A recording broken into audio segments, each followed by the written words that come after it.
योशिकाशे ताकेउची। हो सकता है मैं इनका नाम गलत ले रहा हूँ, लेकिन ये वही राइटर है जिन्होंने परफेक्ट ब्लू एनीमे जैसे खतरनाक एनीमे को लिखा। अब जिन लोगों ने इस डार्क एनीमे को देख रखा है उनको पता होगा कि इस एनीमे को देखने के बाद किसी भी इंसान का दिमाग कितनी हद तक हिल सकता है। लेकिन परफेक्ट ब्लू एनीमे को देखने के बाद और इसकी पूरी स्टोरी को समझने के बाद भी तुम्हारा दिमाग इतना डिस्टर्ब नहीं होगा जितना मेरी इस बात को सुन के होने वाला है। क्योंकि कैसा होगा अगर मैं तुम्हें ये कहूँ कि परफेक्ट ब्लू एनीमे जैसा रियल लाइफ में एक और केस है। जी हाँ, मैं बिल्कुल भी मजाक नहीं कर रहा, ये बात बिल्कुल सच है।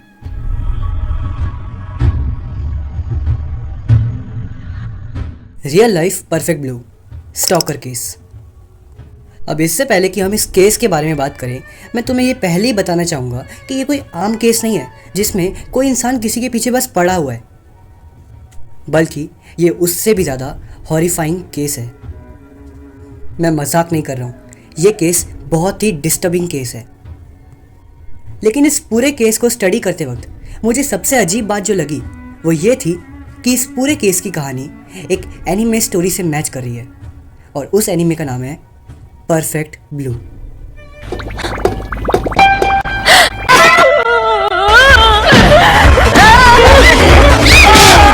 You must be very busy lately. और शायद यही एक इकलौती चीज़ इस केस को बाकी केस से और भी ज़्यादा हॉरिफाइंग बनाती है। नहीं, मैं सच में मजाक नहीं कर रहा। परफेक्ट ब्लू को देखने के बाद भी तुम्हारा दिमाग इतना डिस्टर्ब नहीं हुआ होगा जितना कि इस पूरे केस को समझने के बाद तुम्हारा दिमाग डिस्टर्ब होने वाला है। तो अब कहानी में होता यह है कि मायू तोमिता नाम की एक लड़की होती है जो कि अपनी करियर की इनिशियल स्टेज पे होती है, और वो एक बहुत ही अच्छी जे-पॉप आइडल भी होती है। मायू ने अपनी करियर के इनिशियल स्टेज पर कई सारे मूवीज़ और टीवी शोज़ में काम किया था, और उन्हीं में से सबसे फेमस शो था द सीक्रेट गर्ल्स। ये सभी लड़कियां जे-पॉप ग्रुप का मेंबर होने के साथ साथ अपनी नॉर्मल लाइफ भी जीती हैं। तो फाइनली इन सभी शोज़ को करने के बाद मायू डिसाइड करती है कि वो अब एक म्यूजिशियन बनेगी और बहुत सारी पॉपुलैरिटी गेन करके एक बहुत बड़ी सुपरस्टार बनेगी। और इसीलिए उसने कई सारे रेस्टोरेंट और कैफ़ेज़ में जाके सॉन्ग परफॉर्म करना शुरू कर दिया। और कमाल की बात तो ये थी कि इन सभी चीज़ों को करने के बाद मायू काफ़ी हद तक फेमस होने लग गई और उसके कई सारे फैंस भी बनना शुरू हो गए। लेकिन फिर कहानी में आता है एक ट्विस्ट। 2016 में उसे अपने ही एक चहीते फैन से एक गिफ्ट मिलता है, और जैसे मानो ये एक गिफ्ट मायू की पूरी लाइफ चेंज कर देता है। अब इस केस को स्टडी करने के बाद मुझे ये पता चला कि इस गिफ्ट बॉक्स के अंदर 10,000 यन्स की एक वॉच थी और कुछ बेसिकली इग्नोर कर देने वाली थोड़ी बहुत किताबें। लेकिन सबसे हैरानी की बात ये थी कि उन्हीं किताबों के बीच में से मायू को एक लेटर मिलता है। बेसिकली ये देखने में लेटर लग रहा था, लेकिन ये एक मैरिज प्रपोजल था। इस प्रपोजल को देखने के बाद मायू डायरेक्टली उस बंदे को मना कर देती है और उस गिफ्ट को भी वापस रिटर्न कर देती है। और उस फैन का नाम था तोमा हिरोवा हिराजाकी, जो कि उस टाइम पर 27 साल का था। और इसके बाद वो डायरेक्ट मायू के ट्विटर अकाउंट पे जाके उसे बहुत सारे मैसेजेस करने लगता है। लेकिन सबसे डरावनी बात तो ये थी कि वो एक दिन के अंदर 300 से ज़्यादा ट्वीट्स कर देता था।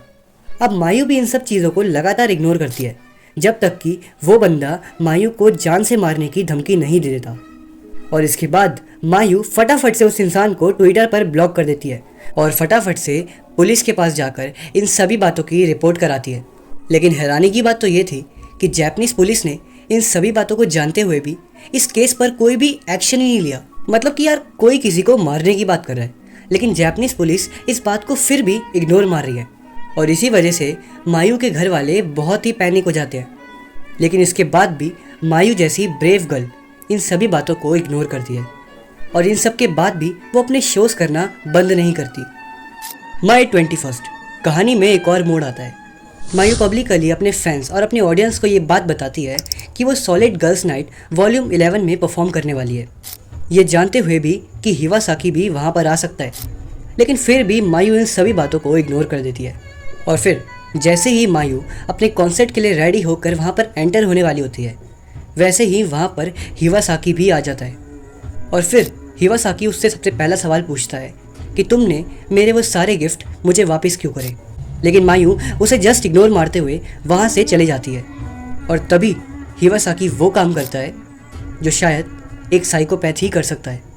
हिवासाकी मायू को पकड़ता है और उसे 61 टाइम्स टैप करता है एक चाकू से। इस केस को डिटेल में स्टडी करते वक्त मुझे ये भी पता चला कि वो चाकू पूरे 8 इंच का होता है और हिवासाकी उसको नेक, फेस और इसके आसपास वाले एरिया में चाकू से टैप करता है।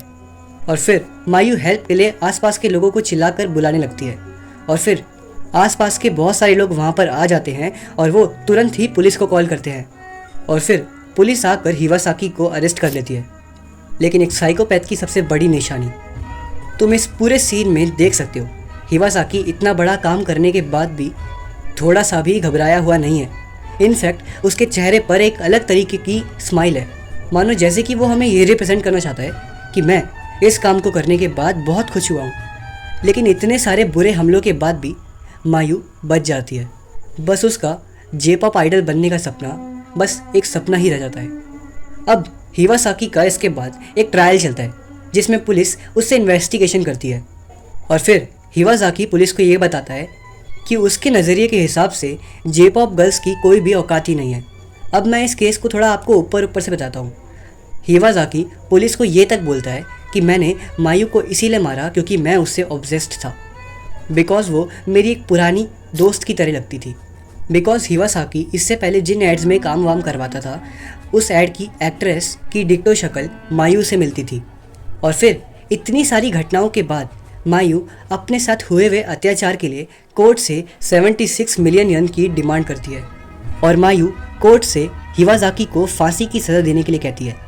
अब पता नहीं इसे फांसी की सज़ा मिलती है या फिर नहीं, लेकिन हिवासाकी को 14 साल की जेल सुनाई जाती है। लेकिन ये बंदा जेल में जाए या ना जाए इससे क्या फ़र्क पड़ता है। मायू का सपना तो सपना रह गया, वो अब कभी भी एक J-pop आइडल नहीं बन पाएगी। अब अगर आपने परफेक्ट ब्लू एनीमे देख रखा है तो आपको तो पता ही होगा कि ये case same to same perfect blue anime से मैच कर रहा है। लेकिन अगर आपने अब तक परफेक्ट ब्लू एनीमे नहीं देखा है तो कमेंट में परफेक्ट ब्लू लिख दो और फटाफट से जाकर परफेक्ट ब्लू एनीमे को देखो, क्योंकि वो बहुत ही अमेजिंग एनीमे है। लिटरली कई बारी सोच के डर लगता है कि हमारे समाज में कैसे कैसे अजीब लोग हैं जो कि साइकोपैथ हैं तो कुछ नार्सिसिस्ट। लेकिन फिर मेरा फिलोसफिकल पर्सपेक्टिव इन्हीं लोगों के लिए सहानुभूति दिखाता है। ऊपर से देखने में ये हमें साइकोपैथ विलन टाइप लग सकते हैं, लेकिन एक्चुअल में ये भी मेंटली वीक पेशेंट है। इनको अच्छाई और बुराई के बारे में समझाना जैसे कि भैंस के आगे बीन बजाना। इसीलिए जितना हो सके ऐसे लोगों से बच के रहें। लिटरली इस पूरे केस को पढ़ने के बाद मेरी अंदर की फीलिंग मैं आपको बता नहीं सकता, मैं भी हिल गया। लेकिन फ़िलहाल के लिए अगर आपको ये वीडियो पसंद आई हो और आपको इस वीडियो से कुछ भी जानने को मिला हो तो प्लीज़ इस वीडियो को एक लाइक करे बिना कहीं मत जाना। और अगर आपको कोई भी बात मुझसे शेयर करनी है तो आप कमेंट बॉक्स में लिख के मुझे बता सकते हैं। तब तक के लिए मिलते हैं किसी और नेक्स्ट वीडियो में। एक आत्मा।